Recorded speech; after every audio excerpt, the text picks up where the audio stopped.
Good morning. So இன்றைக்கி நம்ம என்ன பார்க்க போனோம்னா பொமிக்ரானட் செடி. நான் சொன்னேன்ல இன்றைக்கி டே 9 ஆயிடுச்சு. இது எவ்வளோ சூப்பராக பூத்துருக்குன்னு பாருங்கள். இதில் மெயினான அலர்ட் கொடுக்குறேன், இதில் கை மட்டும் வைக்கக்கூடாது, ஏன்னா அந்த இடம் ஸ்ட்ராங்காக ஆகிருக்காது இன்னும் வரைக்கும். இங்கே ஒன்று வந்திருக்கு, அது இன்னும் ஒரு 2 more days இல்லை நாளைக்கே வெடித்தாலும் வெடிச்சிடும், லைக் ஃப்ளார் வெளியே வந்துடும். இது நான் நேற்றே சொன்ன மாதிரி எல்லா செடிகள். ஸோ நம்ம அப்படியே இப்படி போனோன்னா பவுக்கேனி வெடி, அதில் டெய்லி கொஞ்சம் கொஞ்சம் பூ பூக்கும்.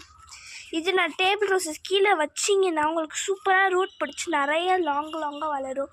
ஸோ நம்ம அப்படியே பார்த்தோன்னா எவ்வளோ டேபிள் ரோஸஸ் பூத்துருக்கு பாருங்க. காலையிலேயே நான் ஷார்ட் கிளிப்பாக காமிக்கிறேன், எவ்வளோ அழகாக இருக்குதுல்ல. உங்களுக்கு இந்த மாதிரி டேபிள் ரோஸஸ் பூக்குன்னா எங்கள் சேனல் சப்ஸ்கிரைப் பண்ணிக்கோங்க. பிகாஸ் நாங்கள் நிறையா இதுக்கு ப்ரோட்டீன்லாம் கொடுப்போம், நிறைய இது வச்சு